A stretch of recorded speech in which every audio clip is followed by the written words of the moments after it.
하나님의 말씀을 보도록 하겠습니다. 느헤미야 1장 4절 5절 말씀입니다.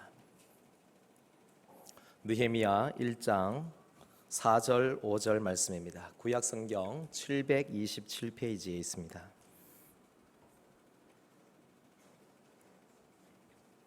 느헤미야 1장 4절 5절 말씀,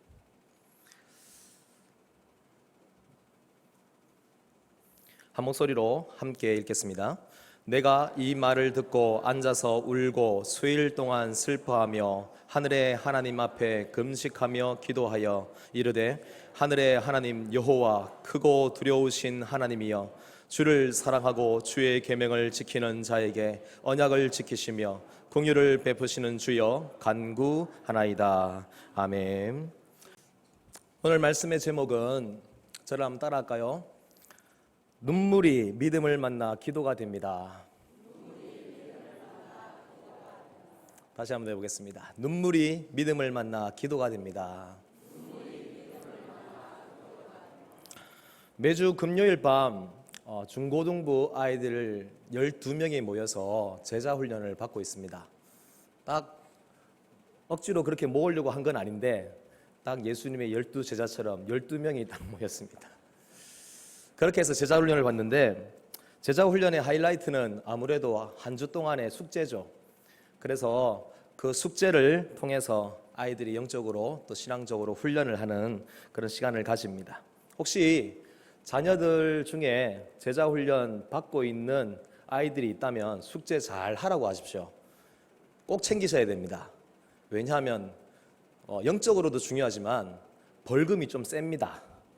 그래서 지금 벌금이 많이 모여서 나중에 한번 그 벌금으로 맛있는 거 먹으려고 지금 준비하고 있습니다. 그래서 제자훈련 받고 있는 친구들, 우리 자녀들이 있다면은 자녀들의 영적인 성장을 위해서 제자훈련 부모님들이 관심 가지고 잘 챙겨주시기 바랍니다. 지지난주 숙제가 있었습니다. 그 숙제가 뭐였냐면은, 예수님은 나의 무엇입니다. 왜냐하면, 이것이 숙제였습니다. 예수님은 나의, 보통 이렇게 말하죠. 땡땡땡입니다. 왜냐하면 이제 그 이유를 써야 되는 것입니다. 마태복음 16장 16절에 베드로의 신앙 고백처럼 예수님에 대한 자신의 신앙을 고백해봐라 라고 그렇게 숙제를 냈습니다. 그 중에 아이들이 고백한 것을 간추려서 소개를 해드리려고 합니다. 잘 들어보십시오. 예수님은 응답하시는 분입니다. 왜냐하면 우리의 기도에 응답해 주시기 때문입니다. 예수님은 공기입니다. 예수님이 공기랍니다. 왜 그럴까요? 왜냐하면 없는 것 같지만 없으면 죽기 때문입니다. 이 말 멋지죠? 예수님은 나에게 제일 귀하신 분입니다. 만약 예수님을 만나지 못했다면 저는 지금 불행 속에서 살았을 겁니다. 이 아이들의 신앙 고백입니다. 예수님은 나의 친구이십니다. 친구처럼 항상 제 곁에 계시기 때문입니다. 힘들고 지칠 때 항상 친구처럼 위로해 주십니다. 필요한 게 있으면 항상 챙겨주십니다. 내가 기쁠 때 예수님도 친한 친구처럼 항상 같이 웃어주십니다. 예수님은 나의 빛입니다. 왜냐하면 저에게 안 보일 것 같았던 희망의 빛을 주셨기 때문입니다. 예수님은 나의 행복입니다. 왜냐하면 예수님을 믿고 나서 나의 삶이 더 행복해졌기 때문입니다. 여러분의 삶도 더 행복해지기를 바랍니다. 예수님은 나의 나무입니다. 왜냐하면 변하지 않고 그 자리에 늘 있으시기 때문입니다. 예수님은 나의 소망이십니다. 왜냐하면 내가 슬퍼하며 어떻게 해야 할지 알지 못할 때에 나에게 가장 좋은 것을 주시기 때문입니다. 예수님은 나의 전부이십니다. 왜냐하면 나는 그분 없이는 살 수 없는 아주 약한 존재이며 그분 없이는 아무것도 할 수가 없기 때문입니다. 여러분, 이것이 우리 중고등부 아이들 제자훈련 받고 있는 아이들의 신앙 고백이었습니다. 아이들이 적어낸 신앙 고백 이거 말고도 많습니다. 왜냐하면 한 사람당 10개씩 해야 되거든요. 그래서 A4 한 장 꽉 채워 와야 돼요. 근데 이걸 하나씩 읽어갔는데 읽다가 보니까 아이들의 마음이 보이기 시작하고 그리고 그 아이들의 상황이 보이기 시작했습니다. 그러면서 한 명 한 명 아이들을 위해서 그 신앙 고백문을 들고 기도해 주기 시작했습니다. 그러다가 어떤 친구의 신앙 고백을 읽는데 갑자기 눈물이 핑 돌았습니다. 왜냐하면 그 친구의 사정을 내가 아니까, 그 친구가 지금 처해 있는 상황을 내가 아니까. 그래서 그 친구를 위해서 기도하는데 갑자기 눈물이 나기 시작했습니다. 하나님, 이 아이가 하나님을 이렇게 사랑합니다. 그리고 힘든 상황 속에서도 이렇게 하나님을 고백하고 하나님 붙들고 살아가려고 이렇게 힘쓰고 있습니다. 하나님, 제발 이 아이를 도와주세요. 그렇게 기도할 수밖에 없었습니다. 그러면서 예수님을 향한 진한 이 신앙 고백이 그 아이를 더욱더 단단하게 만들어 가고 있다는 것을 확실히 알게 되었습니다. 여러분, 오늘 말씀에도 우리 하나님을 향한 진한 신앙 고백을 하고 있는 한 사람을 만나게 됩니다. 우리 5절 말씀 읽었지만은 다시 한 번 더 자세히 또 마음을 담아서 한번 읽어보기를 원합니다. 같이 읽겠습니다. 이르되 하늘의 하나님 여호와 크고 두려우신 하나님이여, 주를 사랑하고 주의 계명을 지키는 자에게 언약을 지키시며 긍휼을 베푸시는 주여 간구하나이다. 이 고백의 주인공은 느헤미야입니다. 바벨론 포로된 백성들을 이끌고 3차 포로 귀환을 인솔했던 사람입니다. 한때는 대제국 바벨론의 왕의 술 맡은 관원장이었고요. 그리고 왕의 총애를 받던 사람입니다. 그렇게 왕의 총애를 받던 그 자리, 편하고 안락한 그 자리를 뿌리치고 그가 백성들을 이끌고 포로에서 귀환을 합니다. 귀환할 때는 유다의 총독으로 그렇게 귀환을 했습니다. 그리고 예루살렘의 성벽을 무너진 성벽을 다시 쌓는 그 일을 맡았던 지도자였습니다. 이 느헤미야가 바벨론의 궁전에 있을 때에 예루살렘의 성이 무너졌다는 것, 그리고 그 성의 백성들이 얼마나 고통을 받으며 비참한 처지에 있는지 그 소식을 듣게 되었습니다.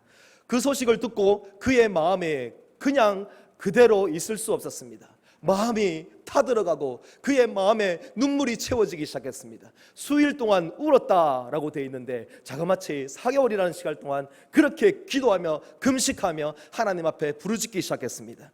그렇게 눈물이 차이고 그리고 기도가 쌓였을 때에 그가 마지막으로 기도할 때에 선포했던 그 신앙의 고백이 무엇이냐 하면 바로 5절에 나오는 이 말씀이라는 것이죠.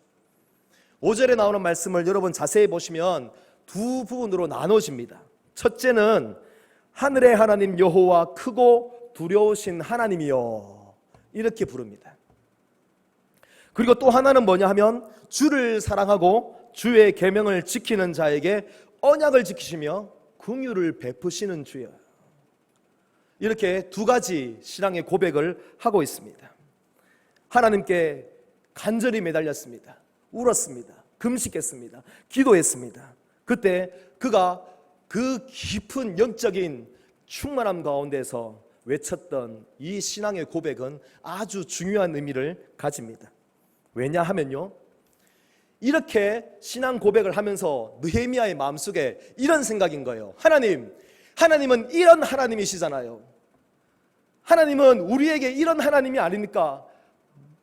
하나님 맞잖아요. 그렇게 하나님 앞에 지금 외치면서 믿음을 고백하며 그렇게 하나님을 선포하고 있는 것입니다. 그런데 이것이 왜 중요할까요?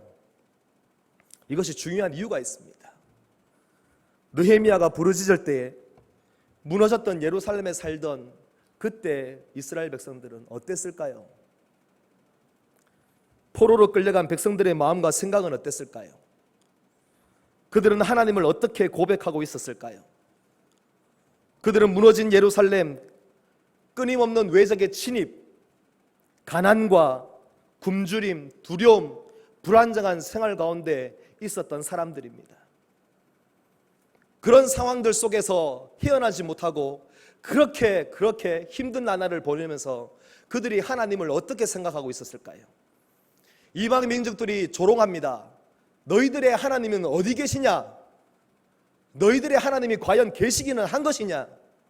내가 보니까 너희들의 하나님은 우리의 신에게 겁을 먹고 두려워서 도망갔는가 보다.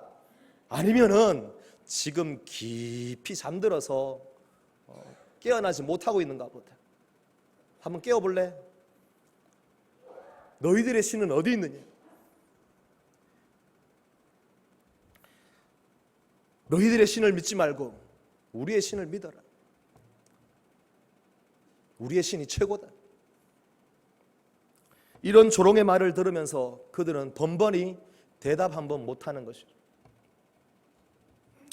상황이 그들의 처해 있는 그 처지가 그들의 입을 막아버렸고 그들의 하나님을 바라보는 눈을 변화시켜버리고 말았습니다.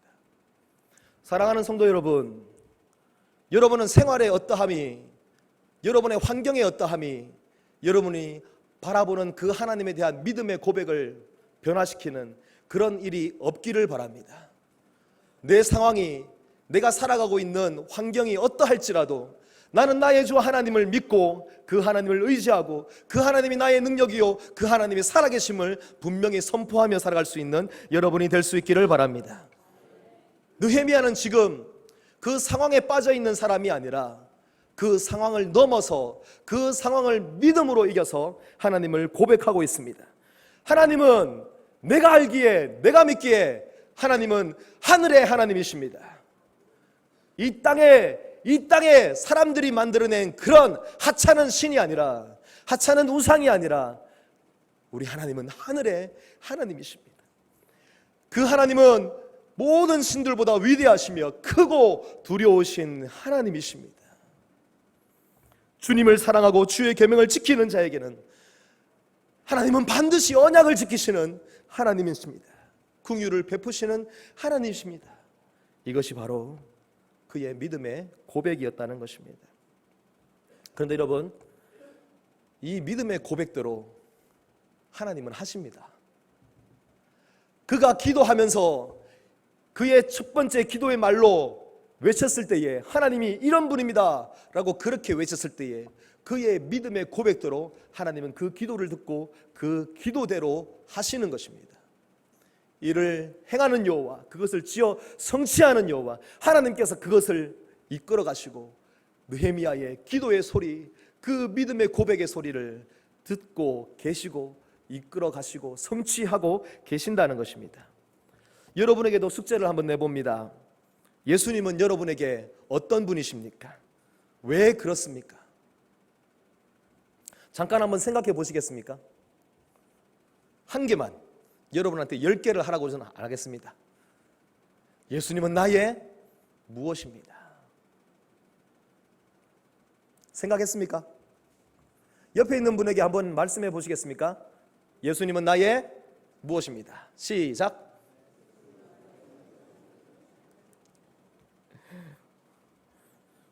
사실 이런 믿음의 고백을 갑자기 하라고 하면 한동안 뭐라고 해야 할지 바로 입술에서 나오지 않는 경우들이 많습니다. 왜 그럴까요? 우리가 세상을 살아가다 보면 너무 바빠서, 그리고 할 일이 너무 많아서, 생각이 너무 복잡해서 세상 속에서 하나님을 드러내는 삶을, 그래서 예수님은 나의 무엇이라고 말할 기회가 그다지 많지 않아서 실제로 믿음의 고백을, 신앙 고백을 바로 하지 못하고 있는 경우들이 많습니다. 잠시 생각하면서 바로 나오지 않았다면 죄송하지만 여러분 회개하십시오. 내가 주님을 늘 깊이 묵상하고 예수님을 늘 생각하면서 예수님과 함께하는 그 삶이 여러분의 평생의 삶이 되기를 바랍니다. 만약 결혼한 지 얼마 안 된 신혼부부가 있는데 갑자기 자기야, 자기한테 나는 어떤 여자야? 라고 이렇게 갑자기 물었습니다. 그때 이러고 있으면 밥 못 얻어 먹습니다.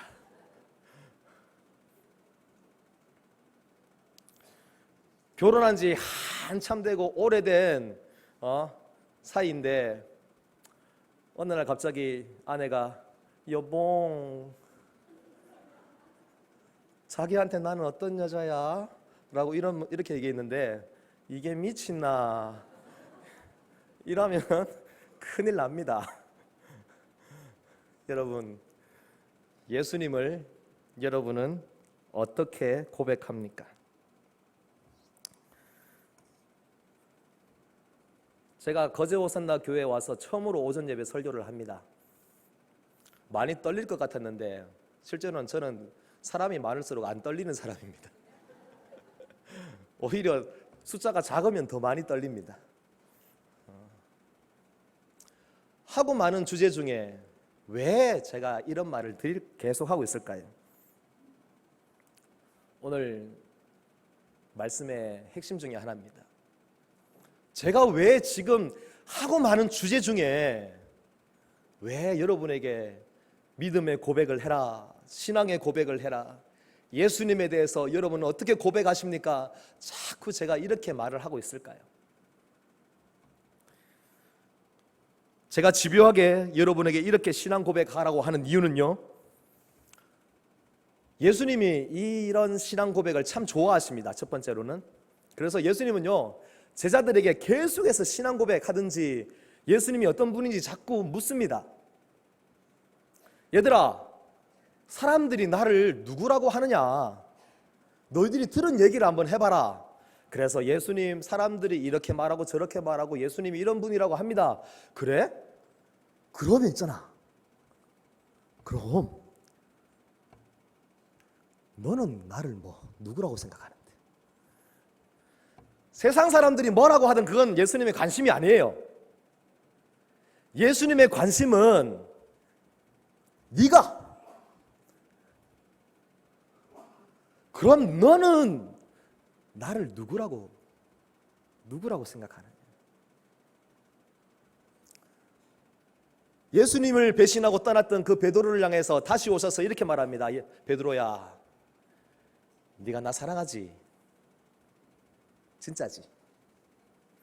예, 사랑합니다. 예수님이 치매 걸리셨는가 다시 묻습니다. 베드로, 시몬아, 나 좀 볼래? 니 나 사랑하지? 네, 사랑합니다. 아마 우리 예수님은 한국인의 피가 흐르는 것 같습니다. 3세 파나이 됩니다. 다시 묻습니다. 시몬아, 니 나 사랑하지? 예수님은 고백을 듣기 원하십니다. 그걸 예수님이 좋아하시는 거예요. 그래서 우리가 잘 알듯이 마태복음 16장 16절 시작. 주는 그리스도시요 살아계신 하나님의 아들이십니다. 시몬 베드로가 이렇게 고백했을 때에 베드로를 향하여서 바요나 시몬아, 네가 복이 있다. 야, 너 진짜 복된 사람이다. 네가 그런 고백을 할 수 있다니 이건 네가 복이 있다는 증거야. 너는 정말 복이 돼. 하나님이, 우리 예수님이 좋아하십니다. 그런데요, 두 번째, 예수님이 이 고백을 좋아하시는 이유가 있습니다. 그 고백을 좋아하시는 이유가 무엇이냐면요, 마태복음 16장 16절 그 이유로 보면요, 하나님이, 우리 예수님께서 교회를 세우시겠다라고 하시는데, 우리 하나님이, 예수님이 정말 하고 싶어 하시는 것이 있어요. 최고의 관심이 있어요. 우리 예수님이, 우리 하나님이 가장 하고 싶어 하시는 것이 무엇이냐 하면 바로 교회를 세워가는 거예요. 교회를 튼튼히 세워나가는 거예요. 교회가 견고해지는 것이 바로 우리 예수님의 소원이에요. 근데 그 교회를 세우겠다고 하시는 그 반석, 즉 무엇 위에 교회를 세운다라고 하느냐면 바로 이 반석 위에 내가 교회를 세우겠다라고 하시는데, 그때 말씀하시는 이 반석이 뭐냐면 베드로가 한 이 신앙의 고백이에요. 주는 그리스도시요 살아계신 하나님의 아들이십니다 라고 하였던 이 믿음의 고백, 그것이 반석이 되어서 건물을 짓는 기초가 되고 그 기초 위에 든든히 세워지는 교회가 선다는 것입니다. 지난주에 담임 목사님께서 새 영으로 새 마음으로 라고 하는 그 시리즈를 이제 마치고 이제 내 교회를 세우리라 라고 하는 그 말씀으로 이제 시리즈를 시작하셨습니다. 교회가 어떻게 세워지는지 이제 앞으로 우리는 배우게 될 것입니다. 앞으로 말씀이 우리 교회를 어떻게 이끌어가서 우리 교회가 어떻게 견고하게 튼튼하게 정말 멋지게 세워질지 저는 기대도 되고, 하지만 어떻게 세워갈지 말씀을 듣고 계속해서 그 말씀을 아멘으로 화답하며 그 말씀에 기도할 것입니다. 그런데요, 어떻게 갈지는 모르겠지만 분명한 사실은 하나님이 세우고자 하는 그 교회는 믿음의 고백 위에 성도들이 예수 그리스도를 고백하는 그 위에 든든히 서게 될 줄로 믿습니다. 아무리 입술이 유창하고 아무리 말을 잘하고 아무리 전문 지식이 있고 아무리 힘과 능력과 권세를 가진 사람들일지라도 그가 하나님의 교회를 세우는 일을 하기 위해서는요, 그는 반드시 그의 입술로 예수 그리스도를 고백해야 하는 것입니다. 예수님이 하나님이시오, 예수님이 하나님의 아들이시오, 예수님이 그리스도요 우리의 구원자요 우리를 살리시고 우리를 향하여서 끝없는 사랑으로 자신의 생명을 주셨던 그 사실을 우리는 고백하면서 그 믿음의 고백 위에 서야 하는 것입니다. 오늘 이 자리 여러분, 예수 그리스도를 누구로 고백합니까? 예수님이 그 고백을 좋아했던 이유는 베드로의 그 짧은 한마디였지만 그 한마디, 네가 나를 고백하는 그 고백 위에 내가 교회를 세우리라. 하나님은 우리의 믿음의 고백을 통하여서 교회를 더욱더 든든히 세웁니다. 사도신경으로 우리가 신앙의 고백을 합니다. 사도신경으로 왜 신앙의 고백을 하는 줄 아십니까? 사도신경으로 우리가 함께 신앙의 고백을 하는 것은 오늘 이 자리 예배에 참석한 우리 모두는 같은 믿음을 가진 예수 그리스도를 향하여서 내가 믿습니다라고 그렇게 같은 고백을 하는 사람들이 함께 모여있는 믿음의 공동체입니다 라는 것을 하나님 앞에 세우는 것입니다. 그래서 원래 사도신경을 할 때는요, 기도하듯이 그렇게 하면 안 됩니다. 사도신경을 할 때는 원래 서로 눈을 또렷이 뜨고 기도하면서 빨리 하면 안 됩니다. 하늘에 계신 우리 아버지, 아니 하늘에 계신 우리 기도문이죠.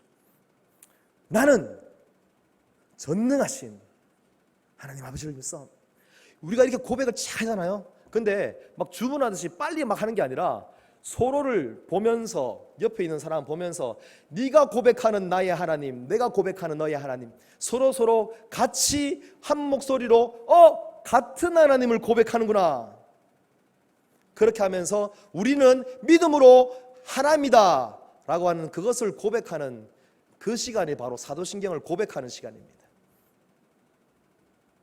나중에 이런 교회로 됐으면 좋겠어요. 그러니까 예배에 대한 생각들을 다시 한번 해봐야 될 때도 많습니다. 그래서 눈 감고 그냥 막 기도하듯이 막 하고 그렇게 끝내는 것이 아니라 옆에 사람 다 돌아보면서 해야 돼요. 만약에 나와 믿음이 다른 사람, 사도신경을 통하여서 삼위일체 하나님을 고백할 수 없는 그런 사람이라면 오늘 이곳에 있을 수가 없는 것이죠. 우리는 믿음의 고백으로 하나 되었습니다. 우리를 하나 되게 하신 그 하나님이 우리를 통하여서 그 고백으로 교회를 세워 나가신다는 것입니다. 여러분, 그러므로 날마다 믿음의 고백을 계속해서 해나가시기 바랍니다. 숙제하듯이 10개 해와 라고 하니까 억지로 해오는 그런 것이 아니라 여러분이 살아가는 평생에 날이 더해 갈수록 여러분이 하나님을 알아가고 고백하는 그 고백은 날마다 더해질 수 있기를 주님의 이름으로 간절히 소원합니다. 오늘 말씀 제목입니다. 같이 다시 한번 읽겠습니다. 시작. 눈물이 믿음을 만나 기도가 됩니다. 자, 믿음의 고백을 우리가 했습니다. 여러분 모두가 다 이제 예수님을 믿고 교회를 세워나가는 귀한 사람들이 됩니다. 그런데 이 믿음의 고백 위에 더해져야 할 것이 있습니다. 그것이 무엇이냐면 저를 한번 따라하십시오. 눈물. 예. 무너진 성벽을 다시 쌓는 데 있어서 이 재료가 꼭 필요합니다. 느헤미야를 보니까 확실합니다. 그리고 잘 알다시피 우리 담임 목사님을 봐도 확실합니다. 담임 목사님 새로 오시면서 제가 처음에 계속 기도했던 제목이 하나 있습니다. 하나님, 담임 목사님의 눈에 눈물이 평생 마르지 않게 하여 주시옵소서. 제가 그때 잘못 기도했던 것 같습니다. 보통 사람들 한 3개월 울다가 말 줄 알았는데 지금 온 지 벌써 1년 한 6개월 돼갑니까? 1년 한 5개월 돼가는데도 여기만 서면 웁니다. 제가 그래서 내가 잘못 기도했나? 이렇게 생각할 때도 있습니다. 부산에 가면 수영로교회 정필도 목사님 아시죠? 예.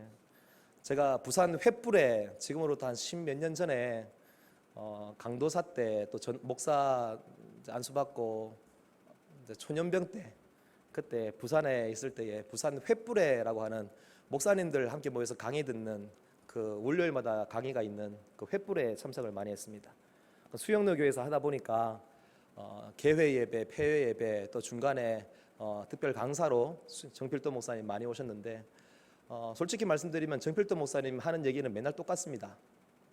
그분은 가장 강조하시는 것이 뭐냐면 기도입니다. 그래서 강의를 할 때마다 이미 무슨 내용을 말씀하실지 다 압니다. 근데 희한하게도 똑같은 강의를 해도 계속해서 반복해서 은혜를 받습니다. 근데 그 정필도 목사님이 늘 하셨던 말씀 중에 하나가 뭐냐 하면 눈물이 차야 성도가 찬다. 눈물이 차야 교회당 안에 눈물이 채워져야지만 그 교회가 채워진다라고 그렇게 늘 강조를 하셨습니다. 그래서 여러분 믿음의 고백을 할 때에 그 고백 위에 우리의 눈물을 담아내기를 바랍니다. 눈물 날 일이 얼마나 많습니까? 제자훈련 받는 학생 중에 이런 신앙 고백을 했습니다. 예수님은 나의 눈물이십니다. 왜냐하면 저에게 눈물을 흐르게 해주셨기 때문입니다. 들어보면 예수님은 나의 눈물? 근데 그분이 나에게 눈물을 흐르게 해주셨어? 당연하잖아요. 근데 그 친구는 기도를 하면 눈물을 흘립니다. 기도하면 웁니다. 제가 그 친구의 신앙 고백과 또한 그 모습을 보면서 제 자신이 회개를 합니다. 하나님, 다시 눈물을 회복시켜 주세요. 눈물을 회복시켜 주세요. 눈물에도 순도가 있습니다.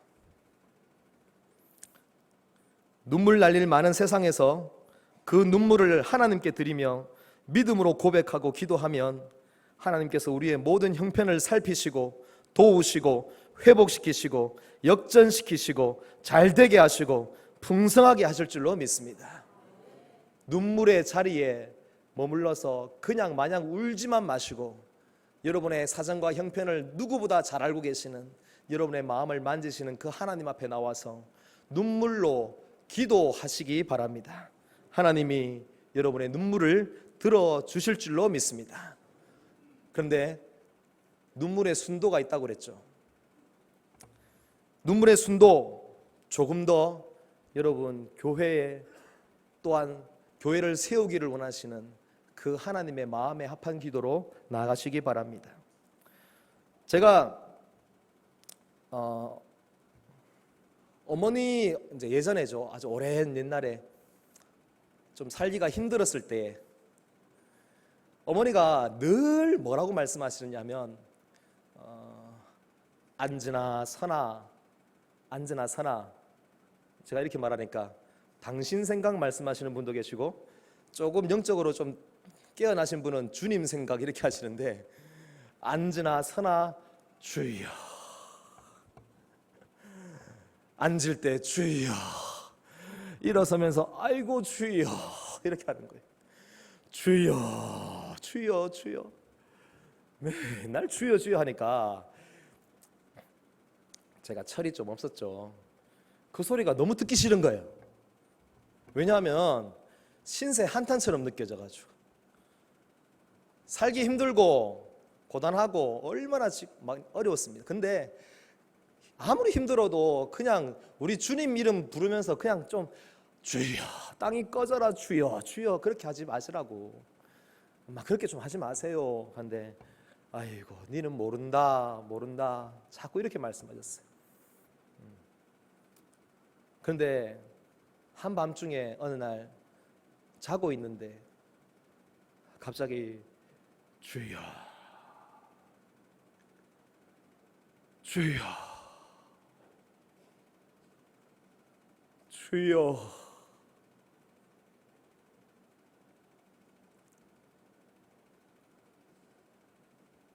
갑자기 제 얼굴 뺨에 눈물 한 방울이 툭 떨어졌어요. 그러면서 깜짝 놀라서 그 순간에 제가 기도하고 계신데 갑자기 일어나가지고 엄마 왜 이래? 이러면은 안 되잖아요. 그래서 더 깊이 자는 것처럼 이렇게 있었습니다. 네, 주여 주여. 신세 한탄하고 그렇게 자기 신세 한탄하면서 그렇게 눈물을 흘리는 것이 아니라 기도하면서 앞으로 살아갈 일이 막막한 자식 새끼 붙들고 눈물로 기도하는데, 하나님 이 자식 이 아들 하나님께서 책임져 주세요. 나는 어떻게 할 수가 없습니다. 하나님께서 책임져 주세요. 그리고 저는 깜짝 놀랐던 게, 어머니가 그 당시만 해도 다니던 교회가 조만한 개척교회처럼 그랬거든요. 그러다 보니까 지금은 이제 그 교회도 많이 성장을 했는데, 그 작은 개척교회를 위해서 기도하고 목사님을 위해서 기도하면서 그렇게 기도로 사시는, 그래서 그렇게 기도로 가정을, 교회를 세워나가시는 그런 눈물을 보았습니다. 그리고 그 눈물이 나의 뺨에 흘렀습니다. 여러분, 기도에도 눈물에도 순도가 있듯이, 여러분 하나님이 기뻐하시는 교회를 세우는 일에 여러분의 기도가 채워지기를 주님의 이름으로 간절히 소원합니다. 느헤미야가 4개월을 울었습니다. 이렇게 많이 울면 보통 찌질이라고 합니다. 저 인간은 매일 운다, 찌질하게. 그런데 그 눈물의 정체를 알고 나면 달라집니다. 하나님이 세우기 원하시는 성을 위해서, 하나님의 나라를 위해서, 하나님의 백성들을 위해서 그렇게 울 수 있을까? 대단한 느헤미야입니다. 울기가 참 힘든 세상입니다. 사람들이 울기보다는 웃는 것을 찾는 세상으로 바뀌고 있습니다. 그런데 여러분, 우리의 영혼이 회복되는 것은요, 웃기기보다는 우는 것으로 내 마음이 하나님 앞에서 열리고 내 마음을 하나님 앞에 완전히 털어놓고 눈물로 주님 앞에 나갈 때에, 그때 하나님이 그 사람을 들어 교회를 세우는 일에 쓰신다는 것입니다. 예루살렘에서 바벨론 수상궁까지 수천 킬로미터입니다. 그런데 멀리 떨어진 한 궁전에 있는 한 사람, 4개월을 눈물로 밤을 지새우며 지내는 한 사람, 그로부터 시작된 믿음의 기도가 예루살렘의 무너진 성벽을 다시 쌓고 멸망한 민족을 다시 일으켜 세울 줄 누가 알았겠습니까? 아무도 모릅니다. 아무도 모릅니다. 그런데 궁전의 한 구덩이에서, 거기서 하나님 앞에 부르짖으면서 눈물을 흘리는 한 사람, 하나님이 그 사람 한 사람의 눈물을 보고 하나님은 세계를 바꾸시고 역사를 바꾸어 나가시는 줄 믿으시기 바랍니다. 나비 효과를 아십니까? 나비의 단순한 날개짓이 날씨를 변화시킨다는 이론입니다. 작은 하나의 사건이, 여기서는 정말 작아 보이지만 그것이 자꾸 확장되어 갈 때에 엄청난 결과를 일으킨다는 것입니다. 오늘날 우리 거제 오산나 교회에 한 사람의 작은 믿음의 변화가 사람들을 변화시키고 교회를 변화시키고 세상을 변화시키는 결과가 일어날 줄로 믿습니다. 교회당 증축을 위해서, 교회를 위해서 릴레이 기도를 하고 있습니다. 기도가 한창 진행 중에 있습니다. 사실 이제 8월달 되니까 날씨도 더워지고 본당에서 기도하려면요, 치열한 영적 싸움 외에도 더위와의 싸움을 해야 됩니다. 가끔씩 와서 한 번씩 돌아봅니다. 그러면은 기도하시는 분들 이마에 땀이 송골송골 맺혀 있고 더워서 부채질을 하면서도 그래도 하나님 앞에 계속해서 기도로 성벽의 작은 벽돌을 쌓아가고 있습니다. 그렇게 기도하는, 이 자리에서 기도하는 그 작은 한 사람의 기도가 여러분 우리 거제 오산나 교회에 또한 이 땅 가운데 놀라운 역사를 일으킬 줄로 믿습니다. 한국과 남아공의 거리가 얼마인 줄 아십니까? 14,000km입니다. 어마어마합니다. 14,000km. 이곳 호산나 교회 본당에서 한 성도가 남아공 선교팀을 위해서 작은 기도의 날개짓을 할 때에 그 먼 거리를 건너서 남아공에서 하나님은 하나님의 큰 일을 해 나가실 줄로 믿습니다. 기도의 작은 소리가 그 땅에서는 태풍이 되는 겁니다. 교회당 증축과 여름 사역, 지금은 남아공 단기 선교, 그리고 내일부터 시작되는 DBS 영어 성경 캠프 등 기도해야 할 제목들이 계속 있습니다. 한 분이라도 더 이것을 위해서 여러분 교회를 세우는 이 귀한 일에 눈물로 동참하시고 그리고 기도로 동참할 수 있는 우리 모두가 될 수 있기를 바랍니다. 과테말라의 알모론가라고 하는 그런 여러분 도시를 아십니까? 아시는 분 손 한번 들어주시겠습니까? 아이고, 아무도 없어서 참 좋습니다. 과테말라에 가면은 저도 안 가봤습니다. 근데 거기에서 오신 목사님을 제가 강의를 한번 들어봐서 기억을 합니다. 인구가 한 2만 명 정도 되는 작은 도시였답니다. 지금은 어느 정도 되는지 모릅니다. 제가 강의를 들었을 때만 해도 그때 인구가 2만이라고 했습니다. 이 알모론가는요, 한때 폭력이 난무하던 곳입니다. 부모들은 자녀를 포기했습니다. 아주 가난했습니다. 대부분의 성인 남자들은 거의 대부분 다 알코올 중독자였습니다. 그리고 마약에 중독되어 있습니다. 그로 인해서 그 도시를 가보면 매일 싸우는 거예요. 크고 작은 싸움이 끊어지지 않는 그런 곳입니다. 그래서 그 작은 2만 명의 도시에 감옥이 몇 개나 있었는 줄 아십니까? 4개가 있었어요. 거제도에 감옥이 있습니까? 없죠. 거제도에 감옥이 없잖아요. 그런데 거제도 인구가 지금 25만 명인데 거제도에 감옥이 25만 명의 이 인구에 감옥이 없는데 2만 명밖에 안 되는 그 인구에 감옥이 4개나 있어요. 그런데 그 4개도 자리가 부족해서 못 들어가요. 그래서 예약제로 들어가야 되는 거예요. 범죄하고 나면요, 일단은 형을 받기는 받는데 자리가 없어가지고 다음 사람 빠져나올 때까지, 형기를 마칠 때까지 기다리고 있다가 조금 있다가 들어가야 되는 거예요. 이런 도시입니다. 이 말이 되는 곳입니까? 그곳에는요, 우상 숭배를 하는데 그 도시에 사람들이 섬기고 있는 신의 이름이 마시몽이랍니다. 마시몽, 무슨 맛있는 초콜릿 이름 같죠? 마시몽이랍니다. 근데 그 마시몽 이름의 뜻이 뭐냐면 죽음의 신입니다. 죽음의 신을 섬기니까 죽음의 도시가 될 수밖에 없는 거죠. 생명의 주를 섬기는 우리 거제 오산나 교회와 이 땅 대한민국 하나님의 나라, 여러분 감사하시기 바랍니다. 그런데 그 땅은 마시몽이라고 하는 죽음의 신을 섬깁니다. 우상 숭배가 아주 심한 곳이었습니다. 그런데요, 지금은 제가 이렇게 말씀드리는 그 도시가 지금도 그러면 이렇게 말씀드릴 수 없겠죠? 지금은 그 도시가 완전히 변화되었습니다. 지금은 가장 깨끗하고 행복하고 풍성한 도시로 변화되었습니다. 가정은 회복되었고요. 빈곤은 완전히 없어졌습니다. 그 도시에 술집이 36개가 있었는데 그 36개의 술집 중에서 33개가 문을 닫았습니다. 거제 호산나 교회도 몇 개의 술집이 있고 몇 개의 가라오케가 있고 몇 개의 이 음란의 장소가 있는지 모르겠지만 그 도시들 다 문 닫기를 원합니다. 원래 이 부분에서 가장 크게 아멘 하셔야 되는데 죄송합니다. 그 부분에 종사하시는 분이 혹시나 계신다면. 근데 여러분 36개의 술집 중에 33개가 문을 닫았어요. 왜요? 문을 닫는 이유는 장사가 안 되니까. 왜 장사가 안 될까요? 그리고 아까 감옥이 몇 개가 있었다고 했습니까?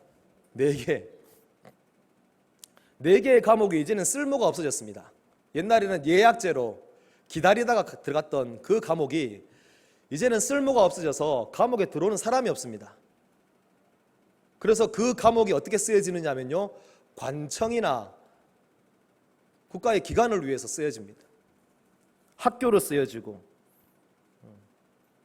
이상하죠? 왜 이런 일이 생겼을까요? 궁금하지 않습니까? 그 변화의 중심에는요, 한 사람의 목숨을 건 기도가 있었습니다. 마리아노 목사님이라고 하는 목사님이 계셨는데 그분이 일주일에 3일씩 4일씩 눈물 뿌리며 기도했던 거죠. 그 도시를 위해서 금식하면서 기도하기 시작했는데 그 기도에 성도들이 함께 동참을 해서 그 교회의 성도들이 목사님과 함께 수많은 병자들을 위해서 그리고 그 도시의 체질이 변화되게 해달라고 기도하기 시작했습니다. 그 도시의 죄악을 자신의 죄악으로 생각하고 그 도시를 위해서 하나님 앞에 용서를 구하고 하나님 앞에 회개하면서 부르짖기 시작했는데 근데 그 부르짖음 속에서 변화가 일어나기 시작했습니다. 그래서 주님 앞에 회개하고 그 도시가 이제는 죽음의 도시가 아니라 그 도시의 별명이 뭔지 아십니까? 교회의 도시라고 합니다. 할렐루야. 교회의 도시라고 불렸습니다. 얼마나 좋습니까? 그런데 이것으로 유명해지기보다는요, 이제 다른 것으로 더 유명해지기 시작했는데 그 도시의 토지가 변화되었습니다. 기도만 했을 뿐인데 비옥한 토질이 되면서 모든 수확물들이 갑자기 2배, 3배 그렇게 커지는 겁니다. 열매를 맺었는데 열매가 옛날에는 요만했는데 토질이 변화되고 토양이 변화되어서 나중에 열매를 맺으면 이만해지는 거예요. 그러니까 최상품의 품질을 자랑하는 열매들이 맺히기 시작합니다. 수확량이 도시가 함께 기도하기 시작하면서부터 전과 후를 나누는데 수확량이 얼마나 늘었냐면요, 1000배 이상이 늘었습니다. 여러분들은 스케일이 커서 안 놀래잖아요. 근데 그 도시에 사는 사람들 1000배 이상 여러분 거두었다 생각해 보십시오. 여러분들에게 조금 더 몸에 와닿도록 얘기할까요? 여러분 월급이 1000배가 올랐다고 생각해 보십시오. 할렐루야. 진짜 그렇게 변화된 거예요. 전문가들이 와가지고 원인을 조사했는데 도대체 찾을 수가 없어요. 원인이 왜 이 도시가 이렇게 이 땅이 변화되고 이 도시가 변화됐는지 몰라요. 그런데 우리는 이제 알고 그 도시의 사람들도 압니다. 왜냐하면 그 도시의 복음화율이 자그마치 90% 이상이 됩니다. 모든 것이 다 한 사람의 기도하는 그 눈물의 기도의 시작부터 시작된 것입니다. 예루살렘이 왜 어떻게 변화되었을까요? 느헤미야 한 사람이 아무도 보지 않지만 바벨론의 수상궁의 한 구석에서 그가 눈물로 4개월 동안 하나님 앞에 매달려서 기도하는 그 순간부터 역사가 시작되었다는 것입니다. 사랑하는 여러분, 여러분의 가정이 변화되기를 원하십니까? 그렇다면 여러분, 누가 아무도 주목하지 않더라도 여러분 가정을 위해서 이곳에 와서 눈물 뿌려 기도하시기 바랍니다. 정말 가정을 사랑한다면, 정말 남편을 사랑하고 아내를 사랑하고 자녀의 장래와 미래를 여러분 걱정하신다면 눈물의 자리에, 걱정의 자리에, 불안의 자리에, 두려움의 자리에 여러분 잊지 마시고 여러분 교회에 와서, 또한 아니면 여러분의 기도의 처소에서, 기도의 골방에서 여러분 기도하실 때에 하나님 여러분을 보고 계시고 역사하실 줄로 믿습니다. 무엇보다도 여러분, 여러분의 눈물을, 교회를 세우는 기도의 순도, 눈물의 순도가 정말 높은 기도로 나아갈 수 있기를 바랍니다. 하나님은 오늘도 여러분에게 소원을 가지고 계십니다. 무엇하기 위해서요? 교회를 세우는 일을 위해서. 여러분 이 일에 여러분 쓰임받을 수 있기를 바랍니다. 세상을 위해서 쓰임받는 사람이 아니라 교회를 위해서 쓰임받는 우리 모든 성도들이 되기를 주님의 이름으로 간절히 소원합니다. 다 같이 다시 한 번 더 제목을 읽고 마치도록 하겠습니다. 시작. 할렐루야. 우리의 기도를 응답하시는 하나님께 오늘 이 시간 우리 함께 기도해 찬양하면서 주님께 나아가도록 하겠습니다.